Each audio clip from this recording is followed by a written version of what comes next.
पीले दांत वाली बहू। रंजना कभी ब्रश नहीं करती थी। उसे कितनी बार उसके माँ बाप ने डांटा, लेकिन उसका कोई असर उस पर होता ही नहीं था, जिस कारण से उसके दांत पीले पीले हो जाते हैं। शादी के बाद। अरे बहू, वैसे तो तुझ में कोई कमी नहीं है, पर तेरे दांत इतने पीले कैसे हैं बेटा? कैसे मतलब? कोई सर्जरी थोड़ी ना कराई है। वो तो क्या नाम, मैं ब्रश नहीं करती थी तो पीले हो गए। अब क्या करूं? आप कहें तो लाल करवा लूं या फिर काले? यार ये क्या है, क्यों माँ से लड़ रही हो? लड़ रही हूँ? अरे मैं लड़ रही हूँ या ये बोल रही है कि दांत पीले हैं, पीले। अरे तपस्या थोड़ी ना की है इन्हें पीले करने के लिए। बकायदा ब्रश नहीं किया है 20 साल तक, तब जाकर। छी, कैसी बात कर रही हो? ये उस वक्त तो पीले नहीं थे जब हम लोग तुम्हें देखने आए थे। अरे तब साफ करवा लिया होगा डेंटिस्ट के पास जाकर। अब देखो कैसे पीले पीले लग रहे हैं। रंजना सास की तरफ गुस्से से देखती है। फिर शुरू हो गई पीले पीले पीले।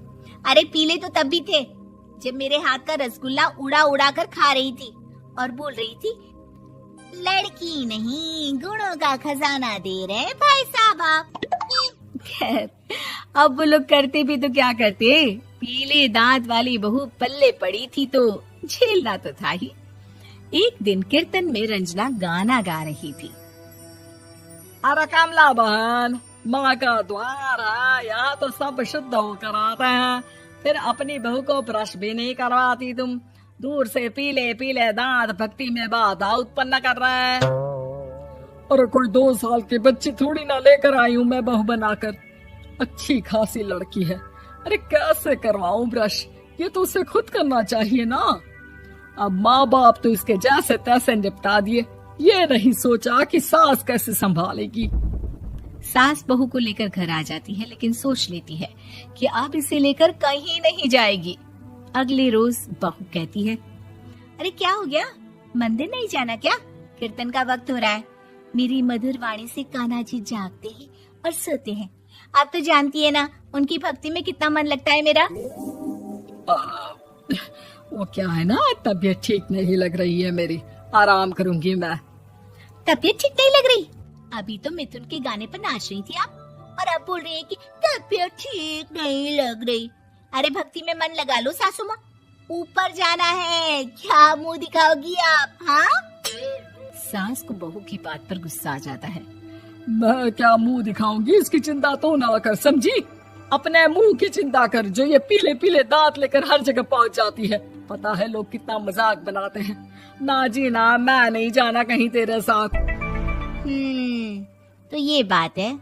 कोई ना, मत जाओ, मैं अपने कमरे में ही बैठकर भक्ति कर लूंगी। ऊपर वाला दांत थोड़ी ना देखता है, मन देखता है, भावना देखता है। और अरे बस बस, तू सब कुछ दिखा, बस ये सफेद चमकदार दांत ना दिखाना किसी को, है? जा यहाँ से। बहू को सास की बात का कोई फर्क नहीं पड़ता, वो तो जैसी थी वैसी ही रह जाती है। सुबह नहाकर किचन में खाना बनाना, फिर खाना खाना, कीर्तन भजन करना और सो जाना। एक दिन, माँ जी मैं सहेली के घर जा रही हूँ, शाम को लेट आऊंगी। हाँ हाँ तो जाना, मैंने कौन सा तेरी आरती करनी है घर पर बैठकर। रंजना सहेली के घर जाती है, जहाँ वो पार्टी में जाने की तैयारी कर रही होती है। अरे शिखा, कहाँ जाने की तैयारी कर रही है? मैं गलत वक्त पर आ गई क्या? अरे नहीं यार, उल्टा सही वक्त पर आई है। मैंने ये साड़ी और ज्वेलरी निकाली है यार, शाम को इनके ऑफिस की एक पार्टी में जाना है। बताना कैसा लग रहा है ये सब? नहीं यार, इस ड्रेस के साथ तो वो वाली ज्वेलरी अच्छी लगेगी। हाँ हाँ सही बोल रही है, मैंने ध्यान ही नहीं दिया। वैसे तो हमेशा से मस्त फैशन सेंस रखती है। तो बड़ा जाती होगी ना पति के साथ पार्टी में। रंजना कुछ नहीं बोलती, बस सोचती है कि यार काश ये बात सही हो जाती, पर मैं क्यों नहीं जाती पार्टी में? क्या इन लोगों की कोई पार्टी होती नहीं होगी? रंजना घर आती है और रात में पति से सवाल करती है, एक बात बताइए, आप मुझे किसी पार्टी में क्यों नहीं ले जाते? क्या आपके यहाँ ऑफिस में पार्टी नहीं होती? पति बेचारा क्या कहता कि दांत पीले हैं तुम्हारे इसलिए। अरे कोई पार्टी होती नहीं हम लोगों के ऑफिस में, तो कहाँ से लेकर जाऊं? और मार्केट, मॉल, कहीं वीकेंड घूमना, कहीं तो। अरे यार सारे हफ्ते में एक छुट्टी मिलती है, तो सोचता हूँ कि आराम ही कर लूं। क्यों?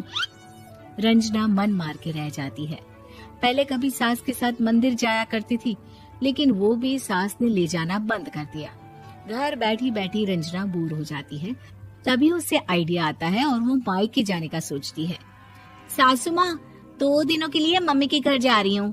अच्छा ठीक है, आराम से जा। और हाँ, माँ से कुछ अच्छी आदत सीख कर आना कि कैसे शरीर के हर भाग की तरह दांतों की सफाई भी जरूरी होती है, समझी? शुरू हो गई ना आप। वो लोग आपकी तरह नहीं है कि छोटी छोटी बात का बतंगड़ बना दे। उन लोगों के लिए मैं मायने रखती हूँ, ना कि मेरे पीले पीले दांत। रंजना माँ को बिना बताए उन लोगों को सरप्राइज देती है, लेकिन जैसे ही वो दरवाजे पर पहुंचती है, अंदर देखती है कि घर वाले कहीं जा रहे होते हैं। अब माँ, काश रंजना दीदी के दांतों वाली प्रॉब्लम नहीं होती, तो वो भी हम लोगों के साथ चलती ना बुआ जी की बेटी की शादी में। हाँ बेटा, लेकिन अब उसे कौन समझाए कि उसको उसके पीले दांत नहीं दिखते, लेकिन उसके आसपास के लोगों को कितना एम्बैरेसिंग फील कराते हैं। मुझे तो कितनी बार उसके स्कूल की टीचर ने शिकायत की कि उसके साथ कोई लड़की बैठना भी नहीं चाहती, और ना ही कॉलेज में कोई उससे बात करना चाहता था। लेकिन पता नहीं क्यों उसे ये बात समझ में ही नहीं आती।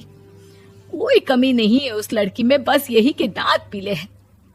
वो तो भला हो जीजा जी और उनकी माँ का, जो दीदी को जैसी है वैसे ही रखा हुआ है। रंजना को अपने घर वालों की बात सुनकर बहुत दुख होता है। वो सोचती है कि वो क्या करे, लेकिन फिर वो सीधा डेंटिस्ट के पास जाती है, अपने दांत चमकाती है और कसम खाती है कि वो रोज ब्रश करेगी। अरे क्या हो गया? तुम तो 2 दिनों के लिए गई थी ना, पर कोई ना, अच्छा है, चलो आ गई तो। रंजना सास के सामने आकर खड़ी हो जाती है और पूरी स्माइल करती है, उसके चमकदार दांतों को दिखाती हुई। हैं? चले मंदिर? माँ, मुझे माफ कर दीजिए, मैंने आप लोगों को बहुत एम्बैरेसिंग फील करवाया। मैं आज से रोज ब्रश करूंगी।